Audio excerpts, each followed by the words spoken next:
ஐயா, இப்போ சிறுநீர் பிரச்சனையில் ஆங்கில மருத்துவத்தில் தண்ணி அளவாக குடிக்கணும்னு சொல்கிறாங்களே, அதை பற்றி உங்கள் கருத்து என்ன ஐயா? அதாவது சில நோய்களின் பெயர்கள் மனரீதியாக மக்களிடம் ஏற்றப்பட்டு விட்டது.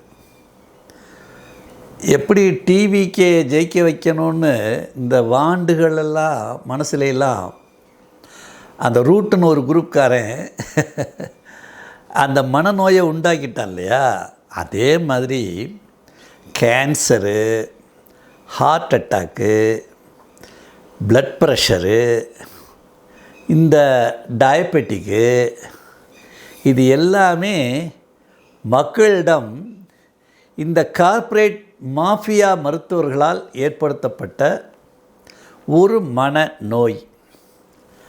அதை நான் எவ்வளோதான் சொன்னாலும் அவங்களுக்கு புரியும்லாம் சொல்ல முடியாது. ஏன்னு கேட்டால், இவர் என்ன பெரிய எம்டியா எம்எஸ், ஏதோ எம்டி எம்எஸ் படித்த உன் உடம்பை பற்றி உனக்கே தெரியலேன்னா பாவம் அவருக்கு எங்கே தெரியும்?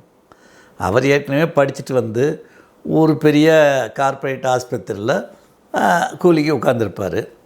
அவருக்கே எத்தனை பேஷண்ட்டை ஐசியூவில் தள்ளினையும் அதை வச்சு தான் அவருக்கே கமிஷன் எச்சா கிடைக்கும்.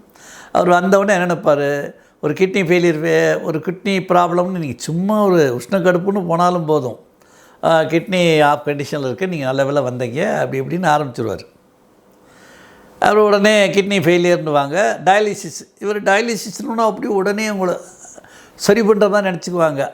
அந்த மிஷினை உள்ளே மாட்டிட்டான்னாலே ஒரு நாட்டு வைத்தியரோ, ஒரு மூலிகை வைத்தியரோ, அல்லது சித்த வைத்தியரோ நாடி கூட பார்க்க முடியாது. அந்த மிஷின் ஓடிக்கிட்டு இருக்கும் உள்ள, ஒன்றும் முடியாது. மனநோய். பல பேர் எங்கள் ஃபாலோயர்ஸ், எங்கள் பயிற்சி வகுப்புக்கு வந்தவங்களுக்கு சொல்லியிருக்கேன், இவங்களை டயாலிசிஸ் பண்ணிகிட்ருக்கோம், அப்படி ஆயிடுச்சு இப்படி ஆயிடுச்சுன்னு சொல்லுவாங்க. இந்த வேறு தண்ணியை குடிக்கக்கூடாதுன்னு சொல்லுவான். நிறையா நல்லா காய்ச்சி குளிர வச்ச தண்ணி நல்லா கொதிக்க வச்சிடணும், நல்லா ஆற வச்ச தண்ணியை குடி, நிறையா குடி. அதாவது சிறுநீரகம் நல்லா இயங்கணும்னா அதிகமாக உள்ள சேர்க்க வேண்டியது நல்ல குடிநீர், குறைக்க வேண்டியது உப்பு, அவ்வளோதான். உப்பை குறைச்சிடணும், குடிக்கிறது தண்ணி நிறையா குடிக்கணும், இவ்வளோதான். இது இந்த உடம்புன்றது இறைவன் கொடுத்தது, தெய்வங்கள் வடிவமைச்சது, கோடிக்கணக்கான தெய்வங்கள் வடிவமைச்சது. இது பயோ இன்ஜினியர்ஸ் அவங்கெல்லாம். அதனால் இது ஒரு auto servicing machine, auto repairing machine, தன்னைத்தானே சரி பண்ணிக்கும். நல்லா புரிஞ்சுக்கணும். அதனால் வள்ளலார் சொன்ன முறைப்படி தண்ணீரை எப்பயுமே, மழை நீர்னால் ரொம்ப நல்லது, மழை நீரை பிடிச்சி வச்சு நம்ம அதை நல்லா கொதிக்க வச்சு ஆற வச்சு குடிக்கிறது. அது நீங்கள் தேத்தாங்குட்டையை போட்டுக்கலாம், அல்லது சீரக தண்ணியாக குடிக்கலாம், அப்படியே அது செஞ்சுக்கலாம், அதனால ஒன்றும் இல்லை. ஆனால் ஆற வச்ச நீர்னாலே போதும், வெந்நீராக கொதிக்க வச்சு ஆற வைத்த நீர் போதும்.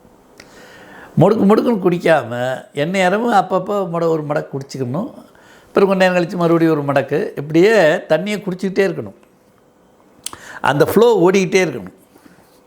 அப்போ சிறுநீர் தொல்லைகள் தானாக சரியாயிடும். நாங்கள் சொல்கிறது நம்பணும் முதல்ல.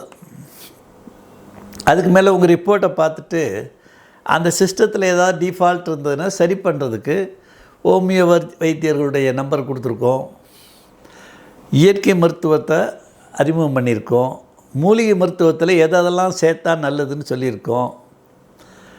இப்படி நாங்கள் வழிகாட்டுதல் பண்ணிக்கிட்டே வரோம். எத்தனையோ பல்லாயிரக்கணக்கான எங்கள் ஃபாலோயர்ஸ்க்கு இப்படி தான் உடனடியாக டயாலிசிஸ் பண்ணணும், அதை பண்ணணும், இதை பண்ணணும்னு வந்ததுங்களா, தண்ணியை குடி, கால் வீங்கிருச்சுங்கயோட்டுவாங்க. கால் வீங்கினா என்ன? கால் வீங்கிருச்சுன்னா உடனே கிட்னி போச்சுன்றாத.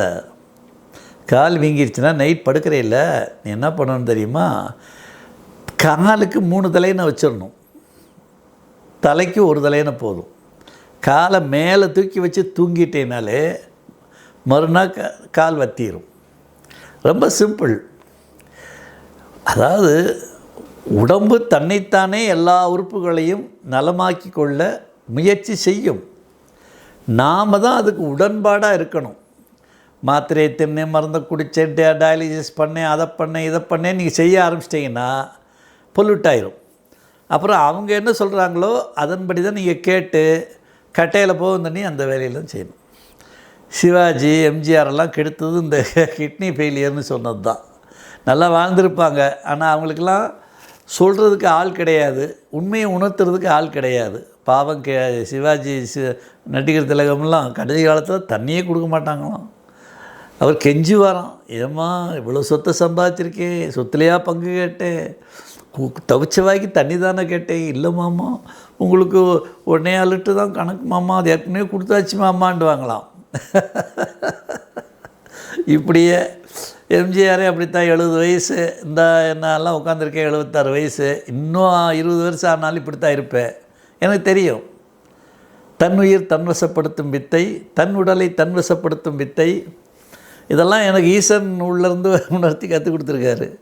அதை உங்களுக்கு சொல்கிறேன், நீங்கள் எந்த அளவுக்கு புரிஞ்சுக்கிறீங்களோ தெரியாது. அவனுக்கு விதி இருந்தால் புரிஞ்சுக்குவீங்க, விதி இல்லைன்னா உங்களுக்கு புரியாது, அவ்வளோதான். நம்ம ஒன்றும் சொல்கிறதுக்கெல்லாம் ஒன்றும் இல்லை. அதனால் ஏன் என்ன சொல்கிறேன்னா, சிறுநீரகம் நல்லா இயங்கணும்னா நல்லா எல்லாருமே கொதித்து ஆற வச்ச தண்ணி குடிங்க. அருவியில் வர தண்ணியை அப்படி குடிக்கலாம், ஊற்றில் வர தண்ணியை அப்படி குடிக்கலாம், நல்ல தண்ணினா அப்படி குடிக்கலாம். மற்றபடி எந்த தண்ணி, கார்ப்பரேஷன் வாட்டர், குழாய் தண்ணி எப்படி வந்தாலும் அதை நல்லா கொதிக்க வச்சு அதை ஆற வச்சு குடிக்கிறதுன்னு வள்ளலார் சொல்லியிருக்கார். அதன்படியே நான்லாம் செஞ்சுட்டு வரேன். கால் வீங்கிடுச்சுன்னா 3 தலையினை வச்சு நைட் படுக்கும்போது காலுக்கு 3 தலையினை வச்சிரு, தலைக்கு 1 தலையினை வச்சு அப்படி மேலே தலையினை வச்சுருந்தா அப்படி கீழே இறங்கிடும் அந்த டாக்ஸின். ஒன்று சிறுநீர் வழியாக வெளியேறணும், இல்லை வேர்வையில் வெளியேறணும். வேர்வையில் வெளியேற முடியாது, அப்படி நீ ஏசியில் உட்காந்துருப்ப, வேர்க்கிற மாதிரி உன்னால் எக்ஸசைஸ் பண்ணுறதுக்கு டைம் இருக்காது. அப்போ என்ன பண்ணும், சிறுநீர்லேயும் வர முடியலன்னா அது போய் காலில் தான் சேர்த்து வைக்கும். அதான் கால் வீங்கிறது. காலை நைட்டில் தூக்கி வச்சிட்டேன்னா ப்ளட் ஃப்ளோ கீழ் நோக்கி வரும். அப்போ காலையில் சிறுநீரில் உங்களுக்கு அந்த கழிவெல்லாம் வெளியேறிடும். அப்படி சீக்கிரம் வெளியேற்றதுக்குரிய டெக்னிக்கை சொல்லக்கூடிய மருத்துவர்களும் எங்கிட்ட இருக்காங்க. எங்கள் சிவசிற்பையோட காண்டாக்டில் இருக்கணும். சிவசிற்பை உங்களுக்கு எல்லா வகையிலையும் நோயற்று வாழ்வது. இப்போ நான் தான் திரும்ப சொன்னாலும், ஒரு தடவை சொன்னாலும் தான், 100 தடவை சொன்னாலும் தான், அதுதான் 35 வருஷம் ஆச்சு. நான் மருந்து கிடையாது, மாத்திரை கிடையாது, ஊசி கிடையாது, செக்கப் கிடையாது, எந்த நோயும் கிடையாது. இது எவ்வளோ தான் சொல்கிறது. அதனால் நீங்கள் எதையும் நிரூபிக்கவும் முடியாது. இன்றைக்கும் திரும்ப சொல்கிறேன், கோவையில் வண்டி எடுத்தேன்னா சென்னையில் போய் நிறுத்துவேன், 7.5 மணி நேரம் நான் ஸ்டாப்பாக ஓட்டுவேன். அந்த தெம்பு, அந்த ஊக்கம், அந்த உற்சாகம் எல்லாமே ஓகே தான், சரிங்களா? அதனால் சிறுநீரகம் டயாலிசிஸ் பண்ணணும், கிட்னி ஃபெயிலியரு, கிட்னி டிரான்ஸ்பிளான்டேஷன், இது மாதிரியான வார்த்தைகள் எல்லாமே உங்களுக்கு ஏற்படுத்தப்பட்ட மாஃபியாக்களால், மருத்துவ மாஃபியாக்களால், கார்ப்பரேட் மருத்துவர்களால் ஏற்படுத்தப்பட்ட மனநோய். அப்படி ஒரு நோய் கிடையாது. எங்கிட்ட வாங்க, நாங்கள் எங்கெங்கே போய் என்னென்ன ட்ரீட்மெண்ட் எடுத்து சரி பண்ணிக்கணும்னு சொல்லித்தாரோம். சரி பண்ணிக்க.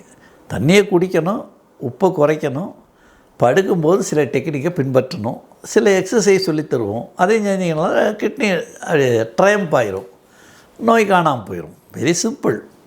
அதனால் அதெல்லாம் ஃபாலோ பண்ணுங்கள், நல்லா ஆனந்தமாக வாழுங்க. நாங்கள் ரெடியாக இருக்கோம் சொல்லித்தர. நீங்கள் ஏற்று பயன்படுறதுக்கு நீங்கள் தான் தயாராக இருக்கணும். வெற்றி நிச்சயம். மீண்டும் நாளை சந்திப்போம். நன்றி, வணக்கம்.